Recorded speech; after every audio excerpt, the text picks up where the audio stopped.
Welcome to a dose of inspiration for the solo traveller. Today's expert interview is with Rachel Taylor. Rachel was originally from the UK and lived in Malaysia for 1.5 years, and she's going to give us an insight into visiting Malaysia as a solo traveller. Hi Rachel, good to meet you. Before we start talking about Malaysia, can you just tell us a bit about your background? Hello. Well, during university, I got the opportunity to go and study in Malaysia, and I haven't stopped travelling since then. I've also studied in South Korea and China, and I've had lots of experience of travelling through Asia solo. Wow, what were you studying? Engineering, so not a very interesting subject, sadly. And you lived in Malaysia for 1.5 years, didn't you? Whereabouts in Malaysia did you live?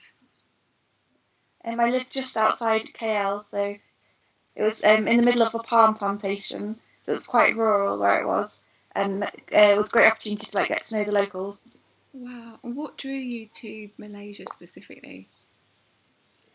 As part of my degree, I was able to go and study abroad, and I had a choice of countries such as Australia or New Zealand. But for me, Malaysia really stood out as it's a great location to use as a base to explore Southeast Asia and beyond. And the country itself has a range of cultures. I mean, there's always a festival on, there's amazing food, loads of outdoor activities. Living in Malaysia, you do gain a different appreciation for the country and its culture compared to if you're just visiting for a few days. Okay. What would you say? You just mentioned all about the festivals. I know Malaysia's huge on festivals. So, what would you say, apart from the festivals, is Malaysia's main attraction for women travelling alone? English is widely spoken throughout the country, which does make solo travelling easier. Also, there's a huge mix of the cultures, so you don't need to worry so much about standing out with what you wear or if you have dietary requirements. If you're sticking to the main tourist destinations, there's a good transport infrastructure to help you get from one location to the other. And there are just so many different activities to do in the one country, such as visiting islands, trekking through rainforests, viewing colonial buildings, eating amazing food, and it's all at a very reasonable price. My friend actually, she's vegan and she was in Kuala Lumpur for quite a while, and she said that it's a really good city for for vegans and also vegetarians as well. And like you just said, because there's such a wide choice of cuisine, there's a Chinatown there as well, isn't there? So you can get Chinese food as well as Malaysian food. And a great little India as well, so you can get really good Indian food. Oh yeah, very diverse. What was your favourite food when you were there? I'd say some of the Indian-based dishes. They're really nice. You don't get quite the same in the UK, so it was nice. I'm definitely looking forward to having them when I go back. Are you looking to move back to Kuala Lumpur? Yes, I'm moving back to the same place I lived before because I've been given the opportunity to continue studying, and just seemed I had the choice between studying in the UK or in Malaysia, and there really wasn't a decision. I wanted to go back where it's nice and sunny and you can have that beautiful lifestyle of travelling. Is that what you miss, the lifestyle and the weather? Yes, the lifestyle in Malaysia is just a lot more laid back and relaxed, and everything just goes with the flow. And whereas in the UK, I find it quite it's a lot more stressed and high paced. So I am definitely looking forward to going back to that. And would you say, if you're visiting the country for the first time, that it would be a bit of a culture shock? Malaysia is very similar to other Southeast Asian countries such as Vietnam, except there are fewer tourists around and a slightly less tourist infrastructure than Thailand or Vietnam. Yeah. There's potentially more chance of you having difficulties when you're travelling. For instance, when you step off buses, there aren't always taxis around that are desperate to get your attention and things. You may have to use your initiative more. So making sure you do a lot of research before you go is quite important. And the further away you get from the main tourist destinations in Malaysia, the greater the cultural shock. East Malaysia is very different from West Malaysia and has a lot more of a feel like what Malaysia would have been like before any tourists were there. Did you meet many other women travelling solo when you were in Malaysia? Definitely. There were quite a few solo women travellers in Malaysia, but not as many as in Thailand or Vietnam. I think this is because Malaysia is often overlooked as a destination and there's not as much information available on the internet about the ease of travelling solo in Malaysia, but it is a destination that is easy to do as a solo woman traveller.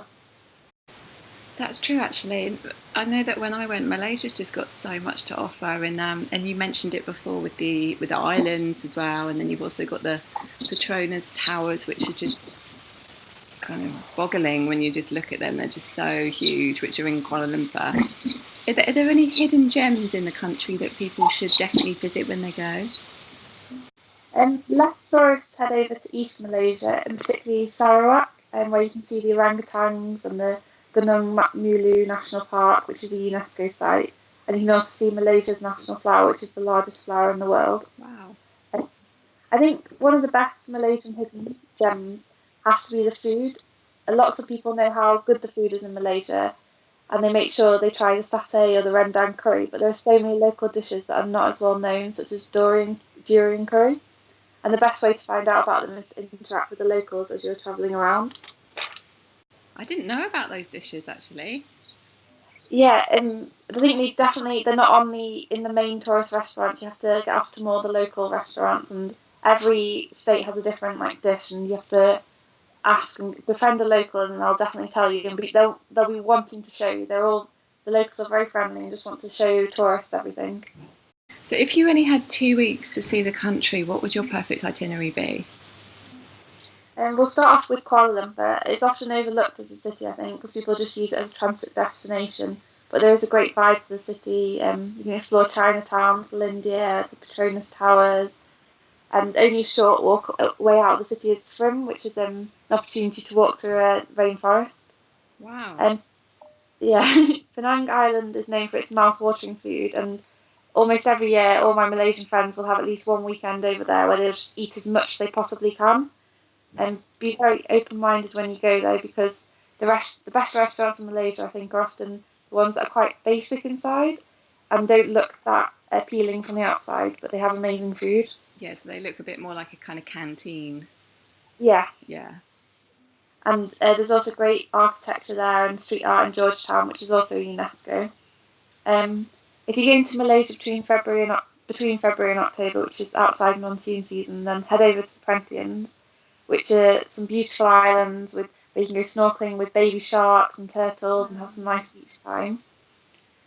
But if you are going in monsoon period, then head over to the islands on the west side. You can have Langkawi, which is more of a party island, or Pankor for something a bit more relaxing, or head up to the tea plantations to see what a tropical version of Britain would look like. And finally, I guess if you have time, head over to East Malaysia, and there's you can climb Mount Kinabalu, which is the tallest mountain in Southeast Asia, and you can see orangutans, which is the only place in the world you can see them. There's so much to do, isn't there? Because with the orangutans, they share that part of the land with Borneo, don't they? So Borneo is made up of Indonesia, Brunei, and Malaysia. So that's the only island where they're there. So it's a great place to go and see them. And I remember when I went to the Cameron Highlands, and it was so much cooler than Kuala Lumpur, and it's only a couple of hours away, kind of uphill for most of it. But it was great because you got to see the tea plantations, honey farms, all different types of flowers as well. So I didn't even realise that was there when I went. So that was a bit of a hidden gem as well.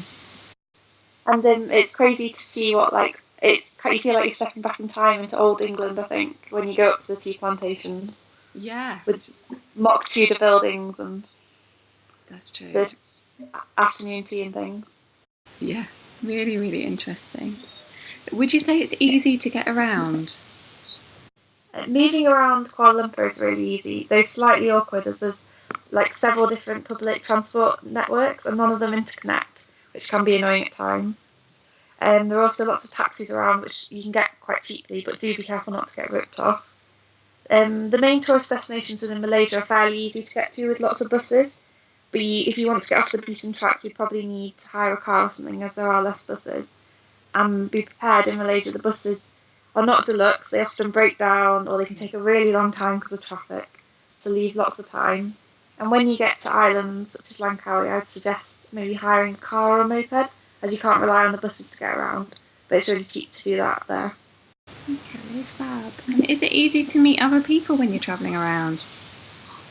Malaysia is on the Southeast Asia backpacker route, so there are many travellers around, but I don't think you meet as many as if you're in Thailand or Vietnam. So there would be times when you would have to travel on your own, and you wouldn't necessarily come across travellers, but you'll always come across really friendly locals, and they just want to chat to you and learn about your country and tell you about their country.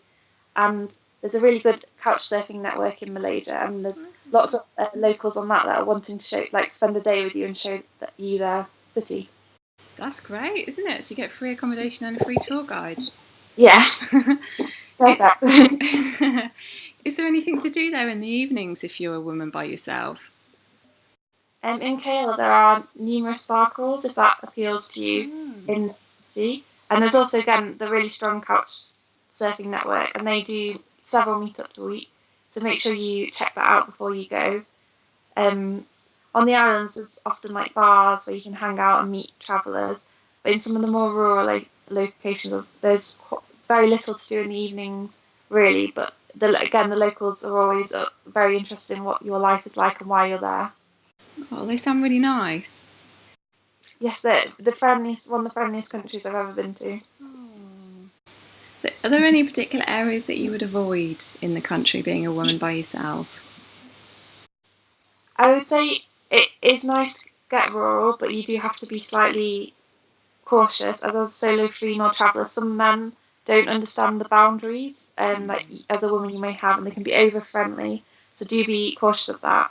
And also, I think one of the main things as a woman is that although Malaysia is not a strict Muslim country, and you can wear whatever you want, and you'll see girls with very short shorts or revealing tops, because it's probably best to just make sure you're not wearing anything too revealing, just to make sure you avoid the chances of having unwanted attention. Yeah, that's a really, really good tip, actually. So if you had to describe Malaysia in 3 words, which words would you choose? Food, islands, and people. Oh, what did you say? Food? Food, islands, and people. Okay, brill. And what would you say to somebody who is looking at going to Malaysia for the first time alone and is feeling a bit apprehensive about it? Malaysians are really friendly, so if you ever get confused or lost while travelling, then don't be afraid to ask someone for help. As I said earlier, English is so widely spoken as a second language, you don't have to worry about there being such huge language barriers there. That always really helps, doesn't it? It always makes you feel more comfortable if they speak the same language as you. Yeah. So just before we start wrapping up, is there anything else that you wanted to add about Malaysia? Malaysia is often overlooked, I guess, in favour of Thailand or Vietnam, but there is so much to see in the country, as I've said, about the islands, the rainforests, tea plantations, wildlife, and the food. Food is often mentioned in connection with Malaysia, and there is a reason for this, as food is a huge part of Malaysian culture, and in 2 weeks you'd hardly have a chance to try many of the national dishes. You need several trips out to Malaysia to try the food, and it's definitely worth it. I have to go back. I have to go back and find these local restaurants that you're talking about. Yes. Well, if you ever want any tips, let me know. Okay. So where can people go to find out more about you? So on my blog, The Tailor Made Travels, you can find out more about me and my travels throughout Asia, and as life as an expat in Malaysia. And I'm also on Instagram and Twitter. So if you have any questions about Malaysia, just feel free to send me a tweet and I'll try and help you. Fantastic. And your plans for the future? You said that you're going back to Malaysia, aren't you? When do you head back to Malaysia? And so I'm going back in the next few weeks and just waiting for my visa to come through the post. And I've got all my accommodation sorted. And I'm just really looking forward to being back and going back to such a friendly country and seeing my friends there. Last time I lived there, I was invited to stay with friends. I attended weddings. And it's just so different from living in the UK that I'm just really, really excited. It sounds like they just really took you in and you had that whole full immersion there. Yes, it's an amazing country with so much culture and so much to do and things that I'm looking forward to. I don't know if I'll ever leave. Oh, to find yourself a nice Malaysian man. Yeah, yeah. Okay, thank you so much, Rachel. I'll put a link to your blog below and all your social media as well. So thank you for joining us today, and I wish you every success in the future.